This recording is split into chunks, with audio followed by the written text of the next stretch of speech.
Hi, everyone. Welcome to our conversation with Portugal the Man.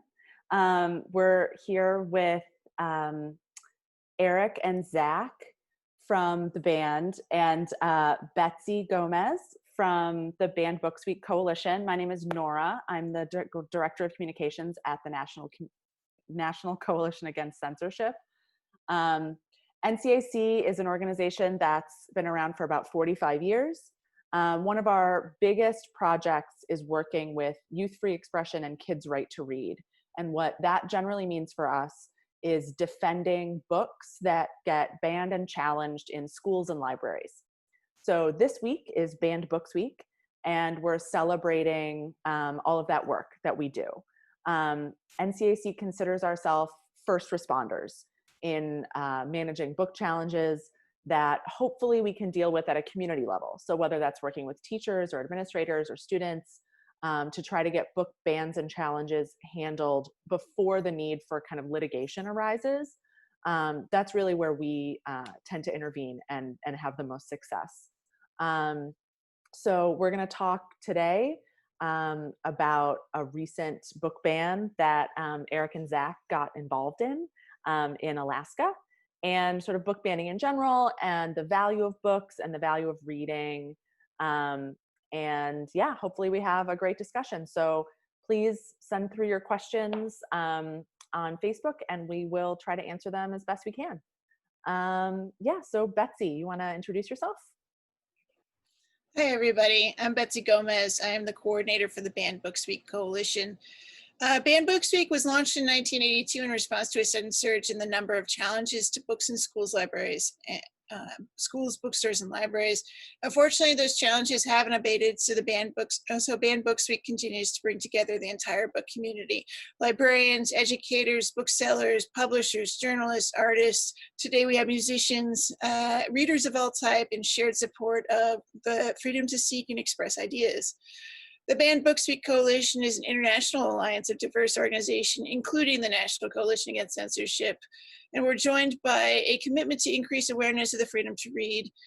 To find out more about the coalition and the resources we provide, I'd like to ask you guys to visit bannedbooksweek.org. This year, the theme of Banned Books Week is "Censorship is a Dead End, Find Your Freedom to Read." And we hope that this year's celebration helps you find your freedom to read.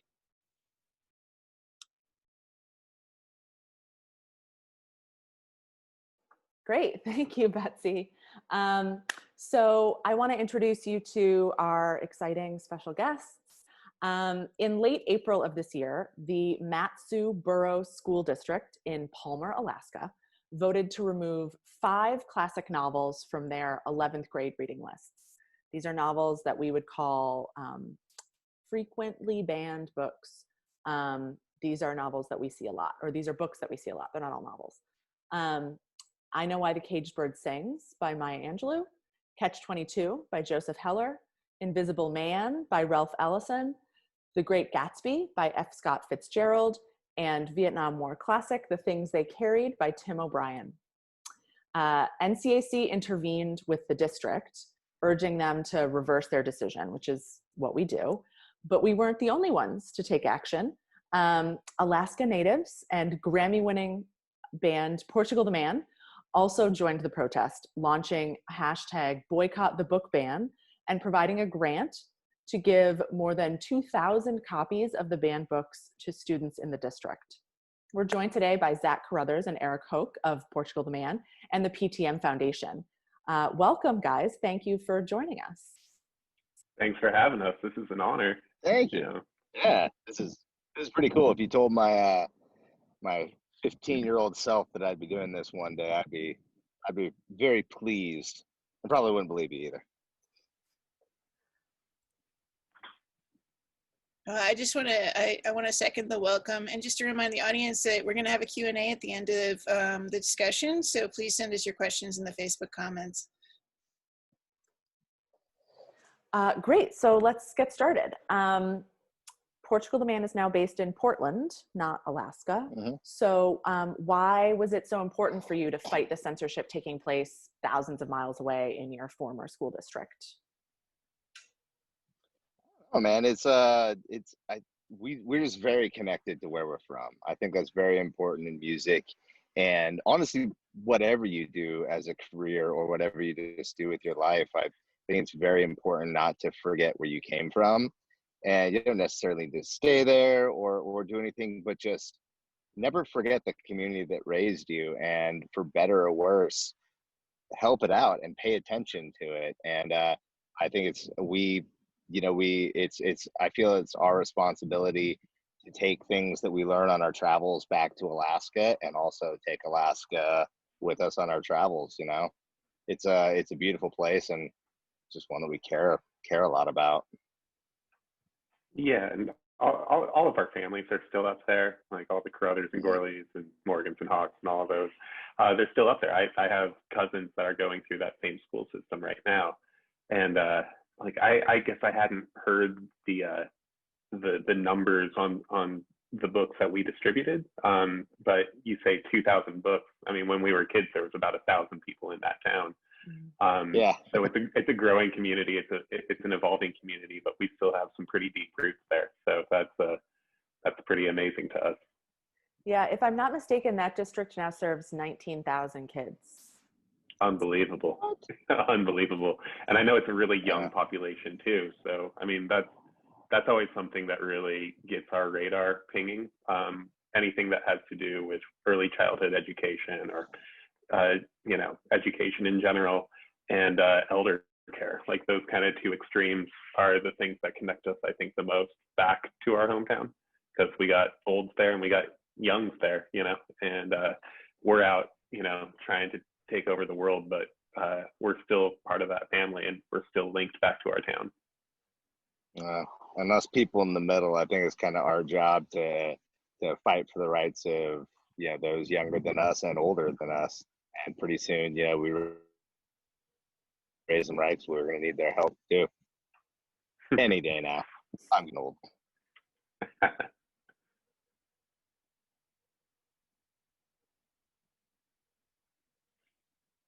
Great.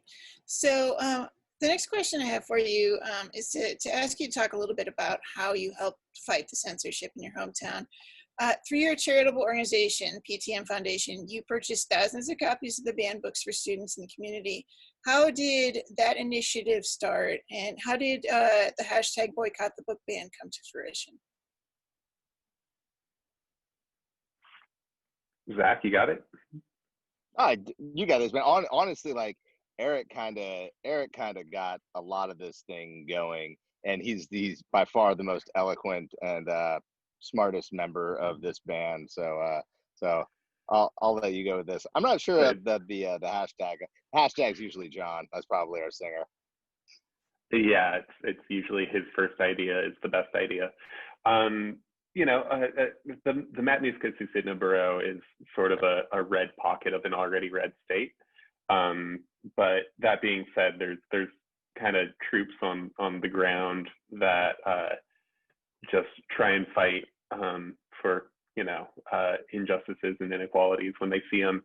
So there's a journalist that works for a newspaper that my mama used to work for, called The Frontiersman.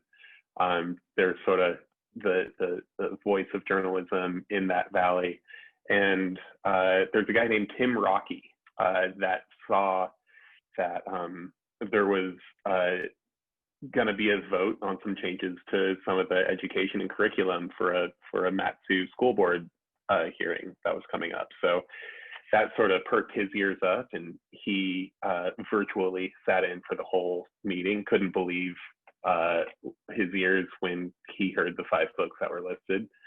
And he kind of brought it to our attention, and then sort of in collaboration, we brought it to more of a national attention. And it carried a lot of water and got picked up by a lot of sources, which was amazing. But I think the sort of universal intrigue of it across the nation was something like this can happen anywhere.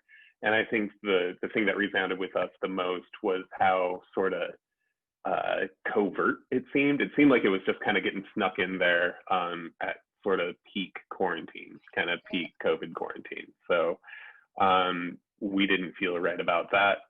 Obviously, these books are classics, in books that we've read independently and talked about as a group. So yeah, we just got in there and raised hell any way that we could, talk to anyone that would listen about what was happening in our home and in our town. Yeah, I mean, you said something there that I think, you know, at NCAC we talk about a lot, which is that censorship kind of exists in silence, because what censorship is a silencing. And so often these things happen and nobody says anything because they're not sure how to, or they're not even really sure what happened.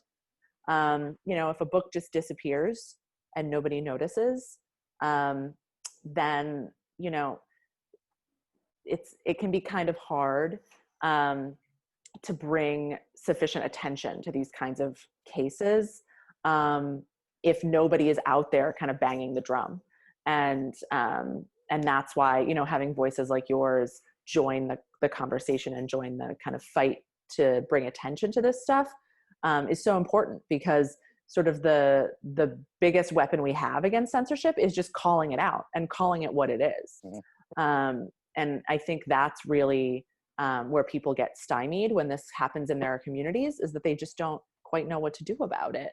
And, you know, hopefully they'll come to us and we can help them with those resources. But having kind of national voices and having people who have platforms use their platforms to call this stuff out is really the best medicine. I mean, every time. Yeah, I think we saw that this could potentially happen anywhere, and it was so sort of shady and sneaky seeming that we just wanted to make it as loud as we could. And for the record, I sat in for the entire school board hearing when they voted to rescind, and it didn't seem like things were going to go our way, just based off the tone, based off the statements from the panel of members of the council. Basically, it seemed like we weren't going to have the votes. What ultimately got it rescinded was a realization among the committee members that what they had done and the way that they had done it wasn't according to code. It was almost an unlawful tooling of the curriculum. So it wasn't like a, you know, come to your senses moment, or, you know, like a Hollywood ending kind of moment among the members of the school board. They kind of realized that they screwed up, and I'm sure they're going to try and sneak those books back out of the curriculum at some other point.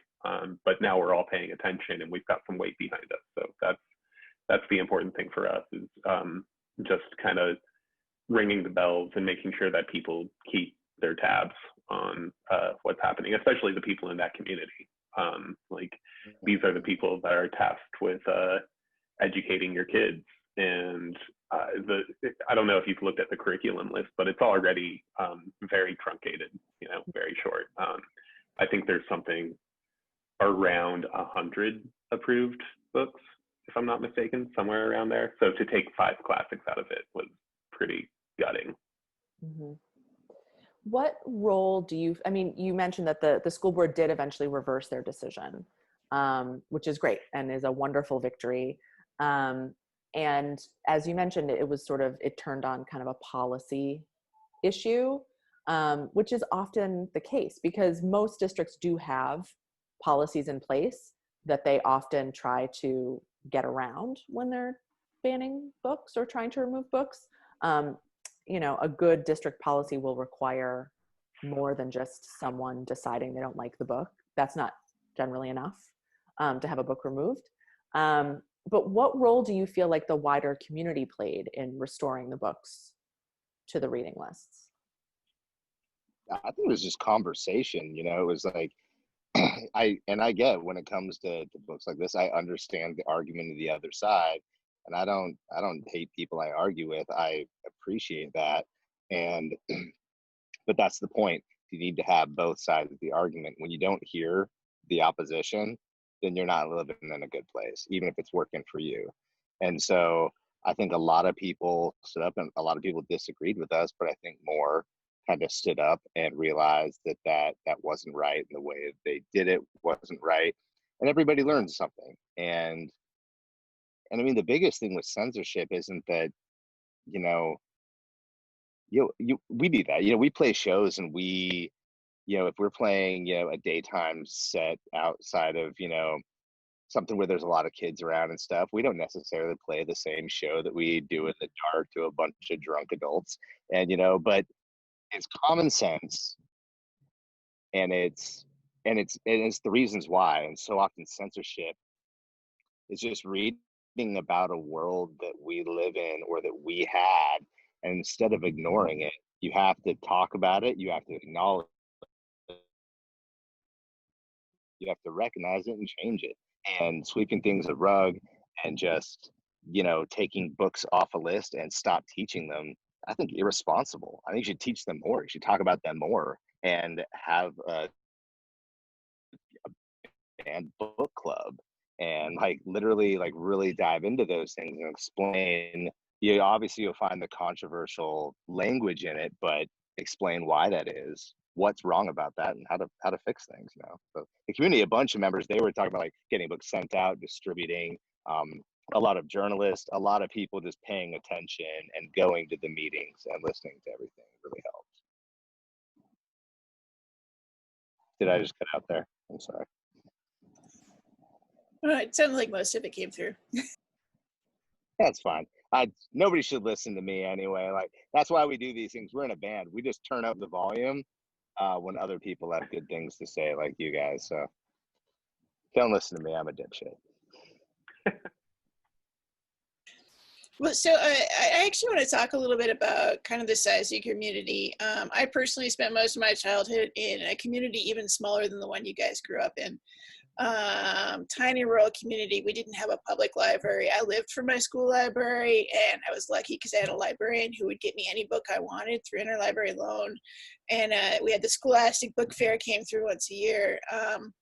So I know that where you grew up is bigger than where I did, but not much bigger. How important were reading and access to books to you guys as you were growing up in the wilds of Alaska? Yeah, it might be bigger now. The Mat-Su Borough is one of the weirdest places on earth. Geographically, it's about the size of Connecticut, with a population of 20 or 30,000 people spread out. So when Zach and I were kids in Wasilla, there was, around 1,000 people, I think maybe 4,000 by the time that we graduated. And it's just kind of exponentially expanding like that. But yeah, we still had the Scholastic Book Fair. Palmer's got a great library. Wasilla's got a great public library. And our schools had some pretty incredible libraries.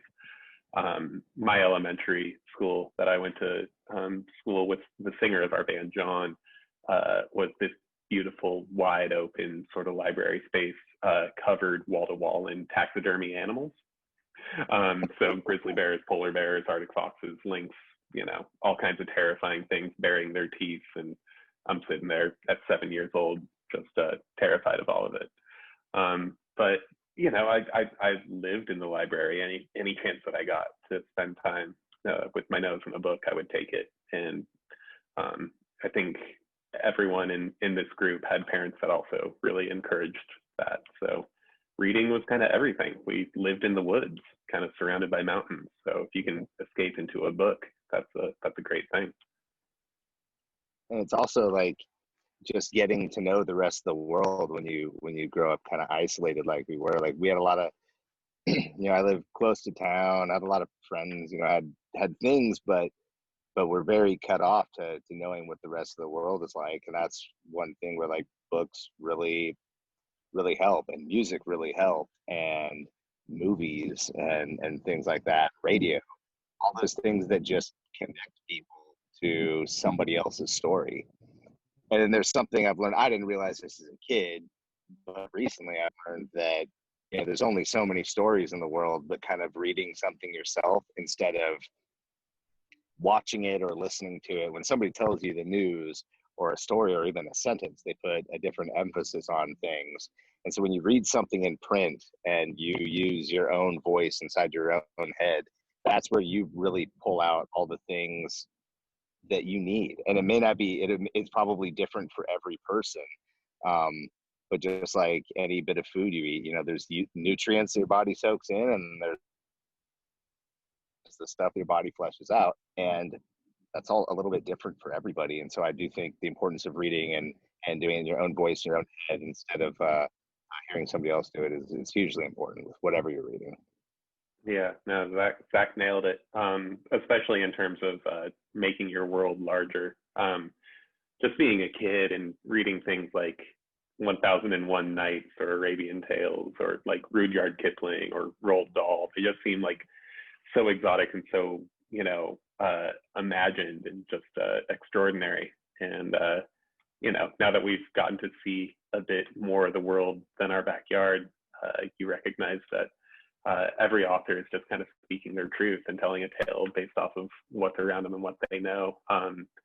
So to imagine, you know, Middle Eastern folk tale in my mind's eye as a kid that lives on a gravel road in the middle of the woods is a pretty extraordinary thing. Yeah, we like to sort of talk about how books are sort of a safe way for kids to explore worlds beyond their own. Like, you don't have to, you know, put yourself in sort of physical danger to learn a lot of the lessons that you can learn and experience a lot of things that you can experience by reading. And so it's kind of a way, it sort of opens the world. But I wanted to ask more about the PTM Foundation, because at the PTM Foundation, you do a lot more than buy banned books for high school students in Alaska. So could you tell us a little bit about the mission of your organization and how kind of intellectual freedom fits into that? Yeah, absolutely. We started a foundation on elevating Indigenous voices, and everything we focus on, it's climate, it's education, it's youth, elders, and mental well-being. But everything that we do is all through kind of an Indigenous lens. Just because I think growing up in Alaska, we were very close with the Native Alaskan community. And since then, we travel around the world, and everywhere that we go, we invite representatives from the local tribes or that have been displaced there anywhere we go, to come on stage before our set anywhere, and we just pass the mic and let them say whatever they want. And it's been really, really eye-opening, and we get to do a bunch of different work, and we're not kind of glued into anything. It's just people send us a lot of things, and now we're a lot more organized, and we get to stretch out and do so many different campaigns and collaborations. But once again, it's more about the connection. It's kind of what we do as artists, and it's more often than not just connecting to people. And that's what music does, that's what art does. And if somebody needs a hand with something, and it's not always bad, that's the other thing, is that it's not all charity by any means. We're just uplifting the voices of people that might not be heard as much. And because we find that there's often the most interesting stories and knowledge in those voices.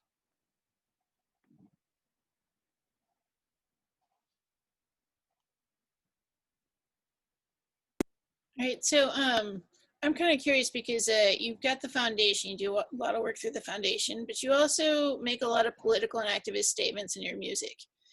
And you've even gotten death threats from people over some of the art that you make. So, you know, I imagine that's a little intense, you know, a little scary. Do you ever find yourself facing the specter of self-censorship? And if you do, how do you overcome that? Oh, absolutely. That's a huge problem that you have. Once again, you do it as a reasonable person. I don't want to, you know, and we're not as good at that. You know, we can't all be Rage Against the Machine, which is what I want to be, but I'm not that badass. And so, so I do, you know, we do our own version of it, but in general, you just do the right thing. but it depends. You know, you got to stay safe and you got to take risks when you can. I mean, I don't think there's a lot of blanket manifesto things for myself personally. Like I kind of go in and out, whatever's safe and the responsible thing to do. Whatever. I'm just trying to like chop down every single moment of my life into the smallest category, like by millisecond, and just do the right thing in that second, or whatever feels right to me, or whatever makes sense.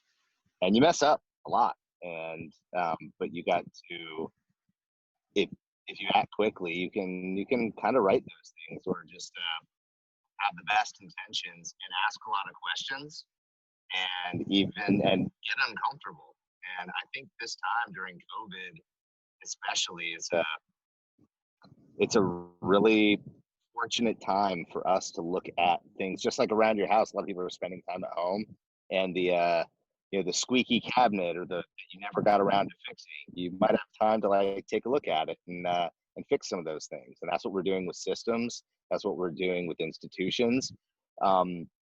It's no longer a time to just like let the squeaks go. You know, you got to like, let's really like take care of some things while we have the chance, and we can really create a new world. And but yeah, I know censoring yourself is a thing, but I think there's a time and place for all of that.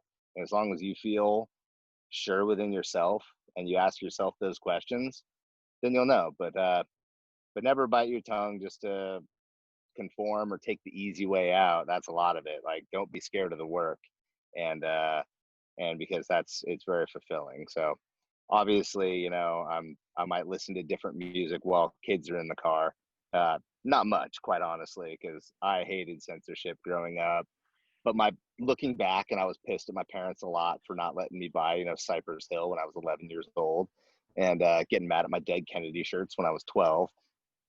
A lot of it can be highly inappropriate, but there's just but there's not. It's a sliding scale, and there's a lot of things. But I don't think we need laws or censorship. I just think it takes a lot of freedom and responsibility, and that scares the shit out of people. Scares me. Yeah, well, now more than ever, right? I think I think everything is so divisive all the time, and yeah, I mean, we definitely grew up in the era of Tipper Gore and that sticker, and honestly, that sticker added so much more intrigue to records that didn't really deserve it. Like I Totally. can't imagine getting really excited for like Luke in the Nude right now, or like half of the gangster rap that I listen to. But I couldn't wait to get my hands on it once that sticker got put on it back in the day. And I think that's just hilarious to me. But yeah, I think now more than ever, you can't afford to be self-censoring, because everyone's gonna take umbrage or outrage with almost anything that you can say, especially if you have a platform. Just everything becomes an argument. Yeah. So believe it, stand behind it, and shout it. That's what we're trying to do. Yes. If it's okay, I'd just like to ask a quick follow-up, because there is a subset of the population that says musicians shouldn't talk about politics. How do you respond to that? Oh, I'll go off on that. Zach, you got something? I would usually say, "Shut up, stupid," or it's the whole reason. The whole reason that we're artists is like we want to do what we want to do, and that's what art is. Is like, we get to travel a lot. We get to meet a lot of people, hear a lot of different sides of a lot of different stories, and we have something to say. And yeah, pretty much, don't tell us what to do, and we won't tell you what to do. It's like we're gonna say whatever we mean, and just like reading a book or anything, like take what you need from it, and might be something totally different, but people got to say what they got to say, and I stand for the right. Yeah, I mean, we've gotten ourselves into some crazy situations just by virtue of traveling. We were in Germany and Austria during their last chancellor election, when the far right was kind of doing a power grab. So we were there for that. We played the Bataclan shortly after it reopened after that shooting. We were in the UK when that bombing happened at an Ariana Grande concert. Like, we've kind of been in the middle of some pretty wild stuff, and specifically some media intensive stuff. But we were there, and to come back to the States and kind of not share the perspective of the people that are living with those events, and, you know, to hear all these incredible stories of and gain all this incredible perspective, and to come back and not sharing any of it just seems kind of irresponsible, seems kind of criminal to us. So we like to talk about what we see, and we like to live it. And yeah, I mean, we're not a shut up and play kind of band. I think playing music is a pretty small percentage of what we try and do, and who we try and be. That's great. I mean, just to sort of like connect that back to banned books, since that's ostensibly what we're talking about.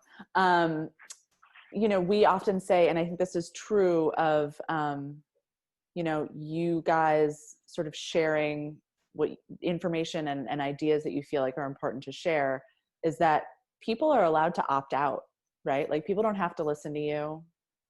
People don't have to engage with you in that way. Students, actually, parents who disagree with like certain books in their districts often have the ability to opt their own student out of reading that book, right? Like, they can say, I don't want my kid to read The Great Gatsby, and they have to get an alternative assignment. And many districts have policies like that, but nobody can opt in to information or ideas or books that aren't presented to them. And so I think that, you know, it's really important that people have access to information and books and ideas and a wide variety of those things, because the silenced stuff just kind of gets erased, as opposed to, you know, us all choosing what we want to engage with or not. I think there's a big difference there, and we need to kind of acknowledge that. The tools need to be accessible to everyone, I think. And just because something is deemed dangerous by somebody else, it's also incredibly useful. Mm-hmm. Take an axe, for example, you know, like if you were going dropped in the woods and needed to build a house, you need an axe. Can you hurt somebody or yourself with an axe? Absolutely. But you can also help the world, and those are the things we need to nurture. And yeah, do you want to give an axe to a 3-year-old? Maybe not, but could you give one to an 8-year-old? Probably. And it's like, there's so many different things, but you can't just take the axe away. It's not smart. Not a smart thing to do. And so just be responsible.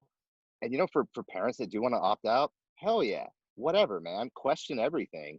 And people that want to try to get books banned, sure, like, go for it. I'm just going to argue against it. But like, challenge systems, disrupt things. If you don't feel right about something, say something. That's the whole point. And, you know, we might say something back, we may argue, but that's life, man. And that's what's good about this place. And we can't lose that. I think that giving an axe to an 8-year-old is a very Alaskan answer. Yeah, I might have not said that. There's an 8-year-old right over there. He's 7. I let him use an axe, but like, I watch it pretty goddamn carefully. And yeah, I mean, might have not used that. That was the Alaskan in me, sorry. We had the big like orange splitting maul when I was a kid. That was as close to an axe as I got as a kid. But yeah, there you go. Well, we have a few questions that came through our comments, so let's take a couple of those. One of them from Diane is, after you gave away the books, do you know if there was a response from the school district to an influx of attempted banned books in their district? You know, they all kind of went on radio silence after this started happening. I know that there were people that were sharing their email addresses, various members of the school board, and there wasn't really any public comment from them, which was probably the smart thing for them to do. So, I mean, we got an incredible response from a lot of students and a lot of parents in the Bureau, but yeah, there wasn't much of an official record, unless I'm missing something. Zach, did you see anything? No, I haven't really yet, and yeah, I'm not totally sure. Also, with in this climate with the pandemic and everything else that's going on, um, it's kind of hard to tell. You know, it's hard enough to find truth anyway, and so we'll kind of see.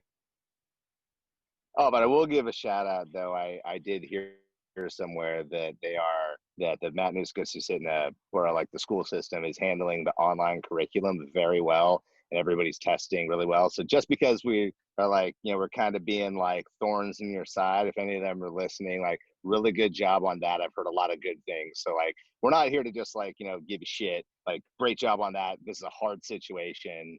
I get it. And you guys were on it.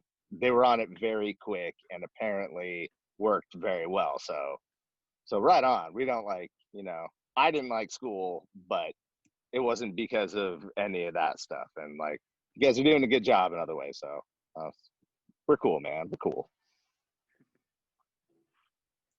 Did you all get any sort of negative response?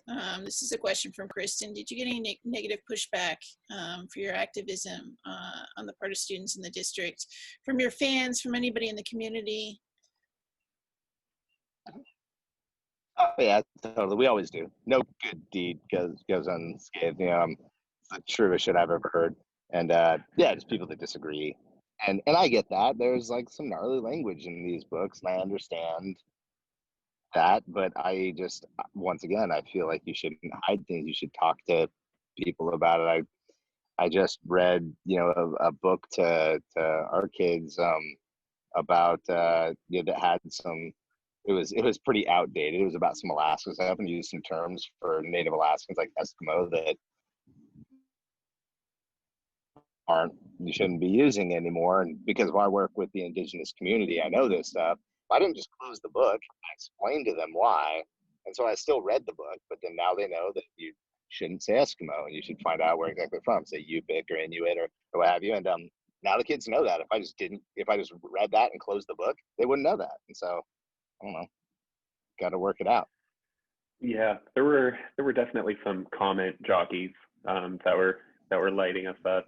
Yeah, I mean, even watching the school board hearing where the vote was coming up for rescission, you had one of the members reading out loud a completely out of context passage from I Know Why the Caged Bird Sings to demonstrate sort of the inappropriate nature of the book as a whole, but again, completely taken out of context with no explanation other than we know what's right for these kids and this is, you know, pure smut and blah blah blah. And that kind of connotation was echoed in some of the comments with people that follow the band or you know, just down there in Instagram comments and Reddit comments and stuff. But you can't focus on that. Again, people are gonna find ways. People are finding new and exciting ways to get outraged every day during the pandemic. So we tend not to put too much gravity on that.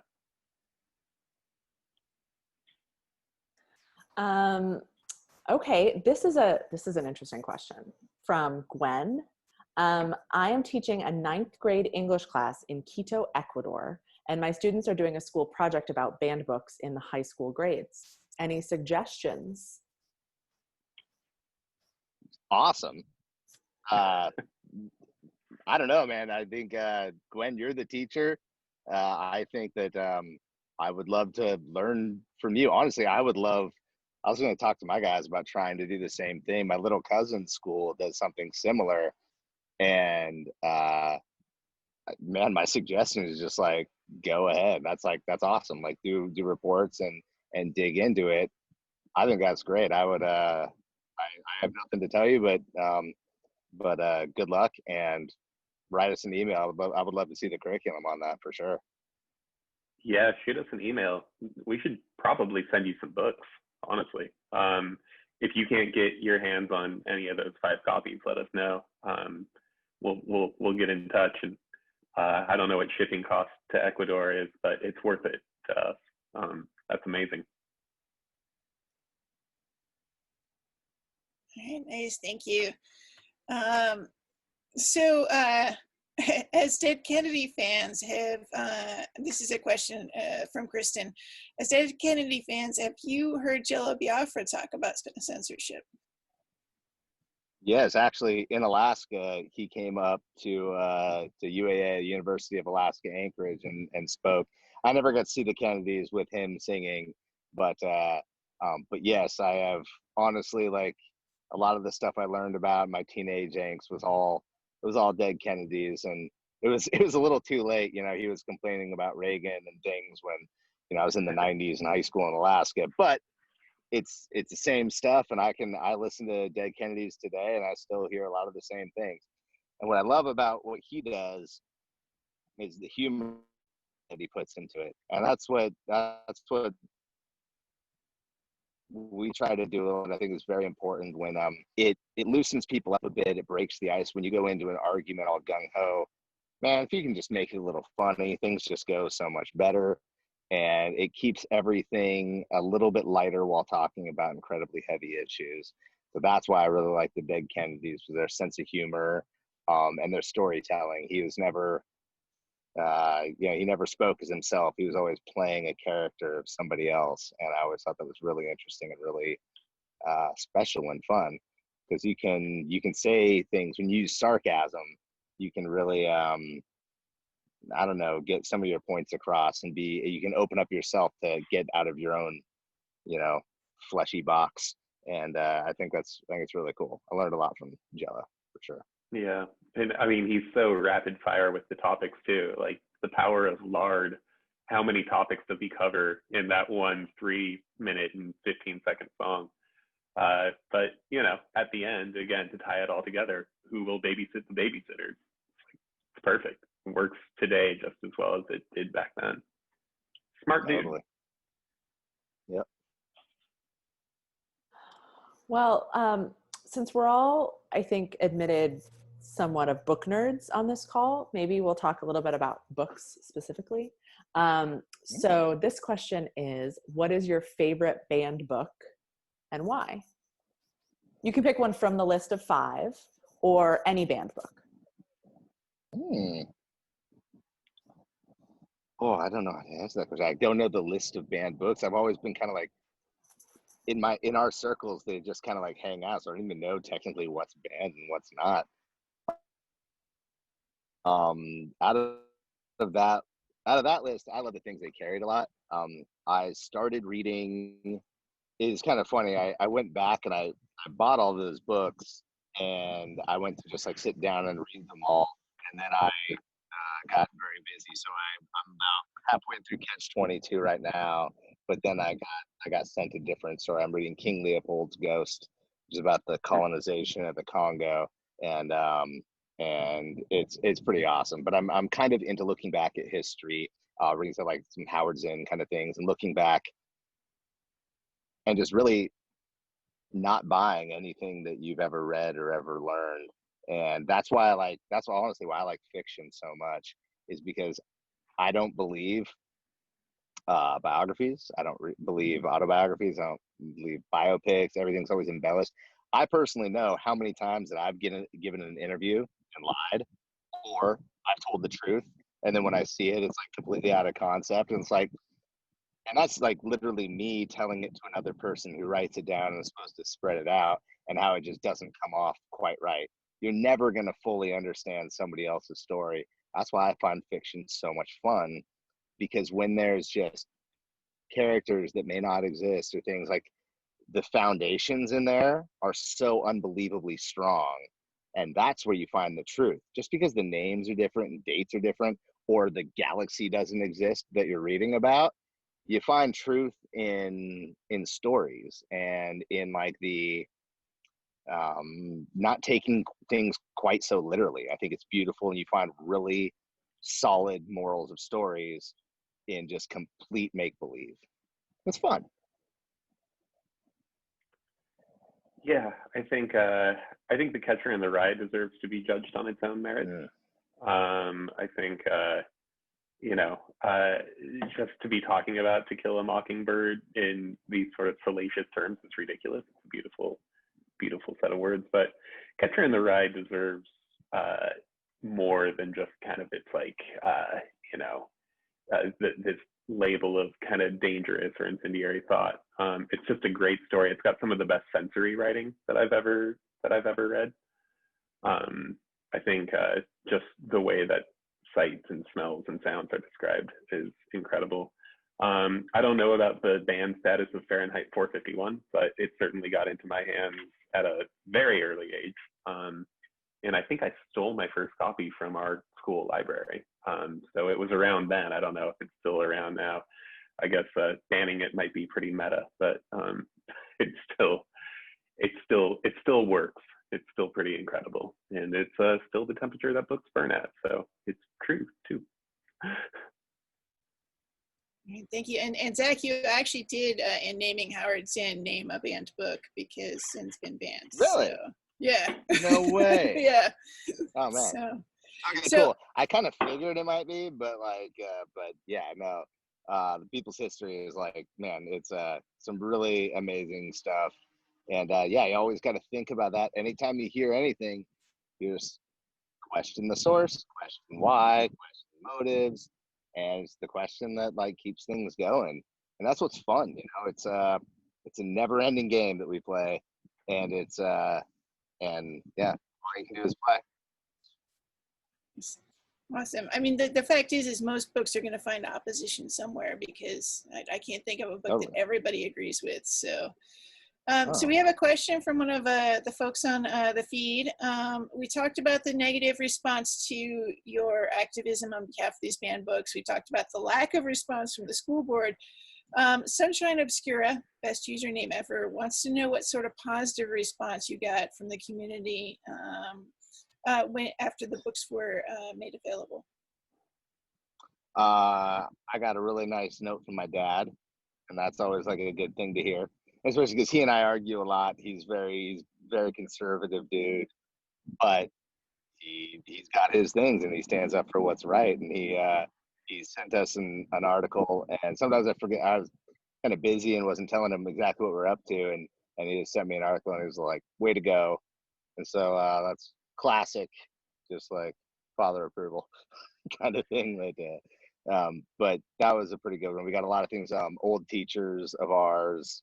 We're very proud, and just to be involved in some way definitely made us feel good. And you know, we got a lot of love from the community and from teachers and from students. It was really, really cool. And it's not the thank you that we like or anything as much as just like people are paying attention and people are involved. And if we can help just turn up the volume on a situation that somebody might not have heard of until we said something is kind of our job in this day. So yeah, that was really cool to just see the responses, good or bad. People are paying attention. That makes me happy. Yeah, the teachers and the parents were huge. The teachers specifically, because I just remember being there. I remember being in the classrooms and having these conversations and how just kind of overtaxed they were working in the framework that they were already working in. So I'm glad that those tools are still in the cabinet. And I mean, yeah, that's heartwarming to me. That's such a good way to refer to books and teachers having access to kind of all the tools that they possibly can to teach the lessons they need to teach. And that's something that we talk about a lot at NCAC when we are defending books, is that, you know, teachers need to be able to assess what will best educate their students in their classrooms. And they're the ones that know, and they're the ones that are trained to do it, but also they're the ones that know their students and know what their class needs. So when someone says you shouldn't teach To Kill a Mockingbird because it has historically accurate racist language, you know, the argument is there's a lot of lessons in there that teachers need to teach, and that's a tool that they can use. And so maybe there are other books that they can use, but let's not limit their access to, you know, as wide a toolbox as possible, or as well stocked a toolbox as possible. And I think that's really important when dealing with kind of book censorship. Okay, I think I want to ask one more question. I think, Zach, you might have already answered this, but I'm interested in what everyone is currently reading.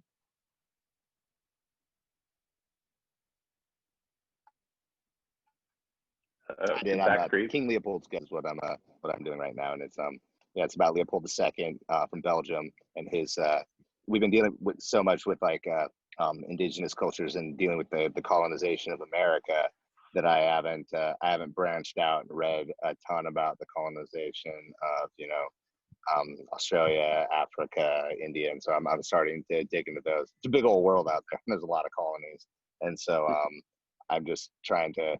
Honestly, I got a lot of projects going on around here, and so I haven't had as much time as I would like to read. I already sleep very little, but winter's coming, and I'll be living in a tent, so I imagine I'll spend a lot of time reading in the rain. Yeah, wintertime is book time for sure. I've been reading Being Human by Judy Human with 2 N's. She's an incredible disability advocate. So there's this really remarkable film that came out that was produced and partly funded by the Obamas called Crip Camp. I myself am a wheelchair user. I'm a paraplegic, and this is basically the story of the Americans with Disabilities Act and the fight that it took to get it passed and enforced in America, which is pretty remarkable. But she's absolute firebrand, just hellraiser of an activist.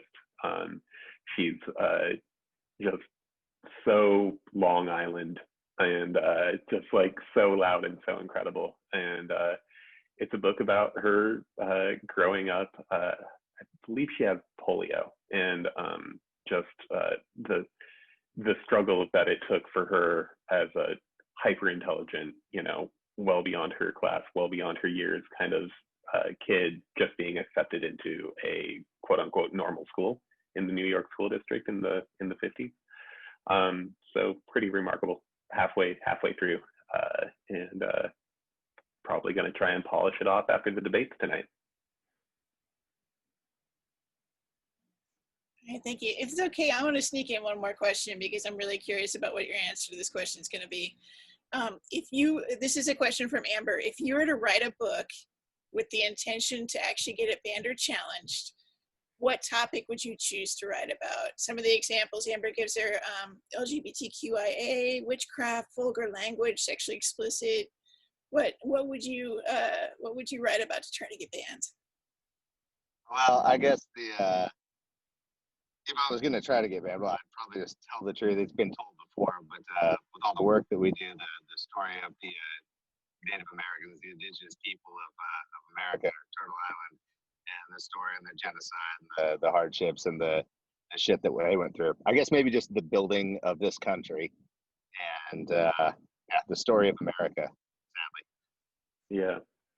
Or like, what about the death of Captain James Cook? Something. There we go.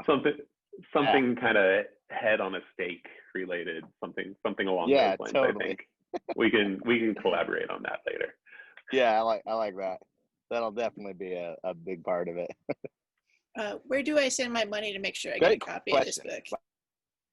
By the way, Amber, killer question.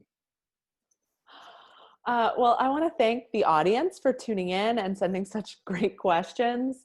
And I want to thank Zach and Eric for joining us tonight. We're, got a couple minutes left. So do you guys have any upcoming events or activities with PTM Foundation that you want to tell us about? Right now we're starting, we're doing a campaign. We're partnering with the We Love You campaign, which is all about, we're working a lot with getting out the Native vote, and just most of our stuff is voting based right now, but also the We Love You campaign, which is dealing with the sending care packages to Indigenous elders that went through the boarding school process of the American Indian country. And it's a really, really cool campaign, and we're going to be rolling that out pretty soon. We got a bunch more stuff coming that we can't totally talk about yet, but some pretty exciting stuff. will be coming shortly.